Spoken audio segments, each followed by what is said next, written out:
Have you ever heard of a moment where the gods themselves had to learn about humility?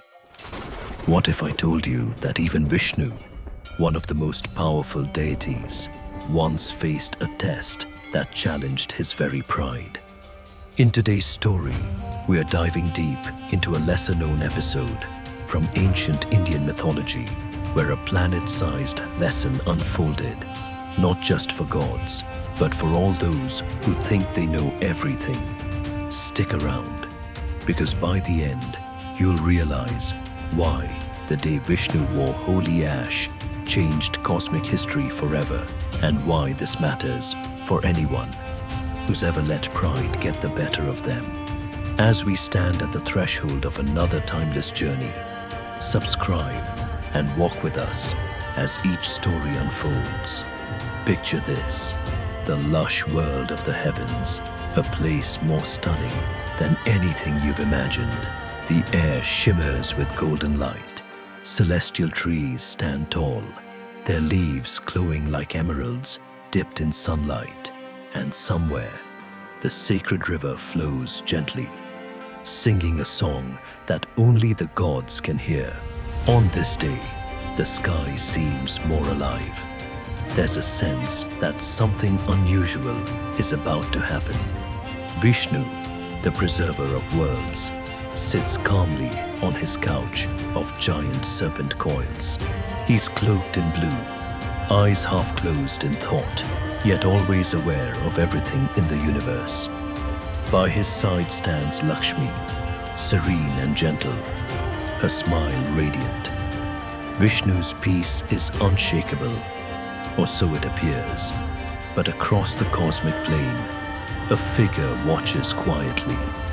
Lord Shiva, the unpredictable, ash-smeared lord of transformation. There's a glint in Shiva's third eye, a gaze that pierces all illusions. From the banks of the Ganga, Shiva observes, pondering a question older than the stars. Can pride exist even among the gods? It begins, as these tales often do, with a spark of rivalry. The sages and divine beings gather for a ritual, each deity praised for their powers and glory. Yet, a subtle current flows through the assembly. Unnoticed by most, the silent competition of who is the highest. Soon stories begin to swirl about Vishnu's protection, Shiva's destruction, Brahma's creation.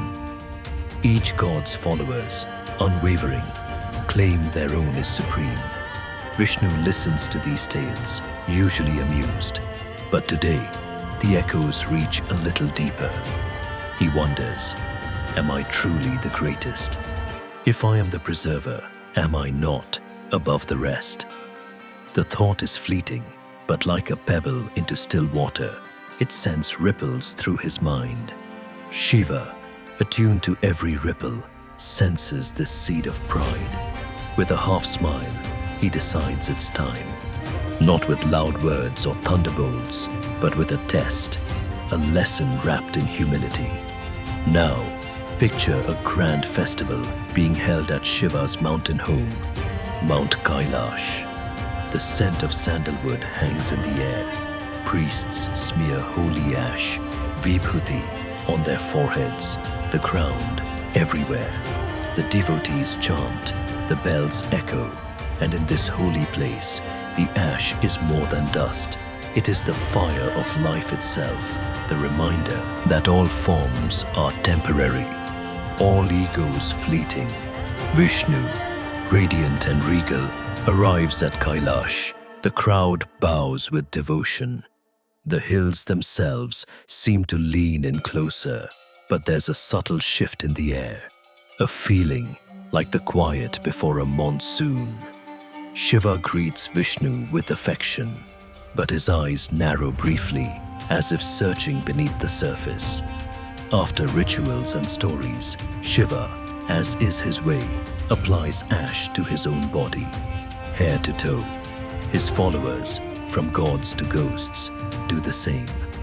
Vishnu observes, curious, But there's a trace of judgment in his mind.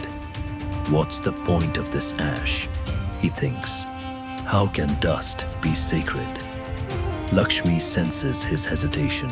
She leans close and whispers, "There's meaning even in what we may not understand." Sometimes it's wiser to observe, but pride is a stubborn guest. Vishnu, polite but unmoved, refrains from wearing the ash, and this, quietly, becomes the test. Later, Shiva approaches Vishnu, his voice calm but full of hidden tides. "Madhava, would you care to wear this vibhuti? It purifies all, even the greatest benefit from its touch." Vishnu, with a gentle smile, deflects. "Deva, ash suits those who conquer death and dance in cemeteries, for those who preserve the universe. Perhaps it's unnecessary." Shiva's smile widens, but his words carry weight. Even the preserver must be reminded that all forms return to dust. Without that, how can the cycle continue? The words linger, a hanging question, an invitation, a challenge. Vishnu feels the eyes of every deity upon him. His thoughts swirl. Why would I, supreme among gods, bear the ash of destruction? Am I to lower myself? Yet, deep within, another voice whispers, "Or is this a lesson I have not yet learned?" As the festival continues, strange omens unfold.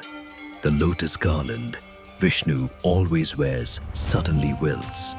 The air thickens, and the once obedient Sudarshan Chakra hesitates, spinning slower, as if uncertain whom to serve. Even Lakshmi's calm seems troubled. Vishnu's mind races. What have I missed? Why do my signs of divinity fade here? Flashes of conversations with sages echo in his memory. Stories of those destroyed by pride. Tales of once great beings humbled. Is this his trial? He searches the crowd, locking eyes with Shiva, whose steady gaze is full of compassion but also authority. Now, the setting changes. Vishnu is suddenly transported, whether by vision or reality, no one can tell, to a world made only of ash. Mountains, rivers, stars themselves, all are grey and silent.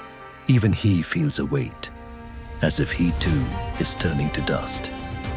The message is clear. Creation and preservation mean nothing if ego clouds the heart. Untouched by destruction, there can be no humility. Snapped back to the festival, Vishnu feels chastened. The ash, once seen as mere dust, now appears as the mark of humility, the greatest ornament any being can bear. He steps forward, voice steady but transformed, eyes shining with understanding. "Mahadeva, there is wisdom in your ways that I did not see. Grant me the ash that I might remember.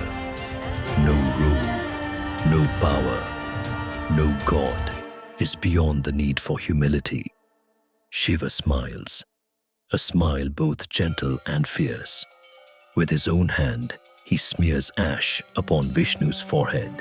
The air crackles with reverence, and all the assembled gods feel the shift.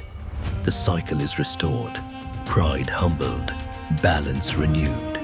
Vishnu closes his eyes, and his thoughts unfold. True greatness is not in resisting change or denying impermanence. It is in embracing the lessons every path brings, even from those who seem different from us.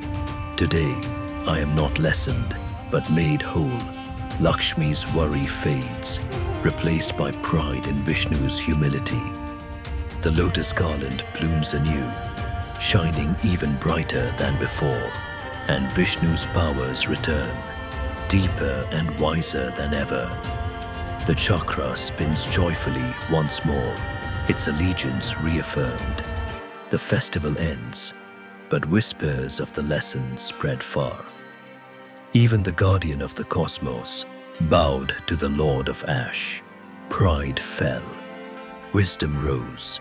The gods depart, but the story lingers in the minds of all who witnessed it. And somewhere, across the sands of time, a sage tells a child, "Do not shun the ashes of humility. They may one day save you from the flames of pride." Years later, whenever Vishnu's image is worshipped, devotees remember the day he wore the holy ash, not as a sign of defeat, but as a badge of understanding. In temples where both Vishnu and Shiva are honored, this story becomes a bridge, a reminder that even the gods are students of each other. So the next time someone asks you, who is the greatest, remember, real strength lies in humility.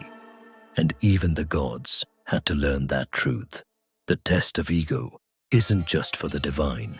It lives on, wherever pride threatens to cloud wisdom. Think about that the next time your own ego whispers, "You're above it all." Maybe, just maybe, it's time to wear a little ash. Tap to watch the next story that reveals another secret lesson from the legends. Trust me, you won't want to miss it.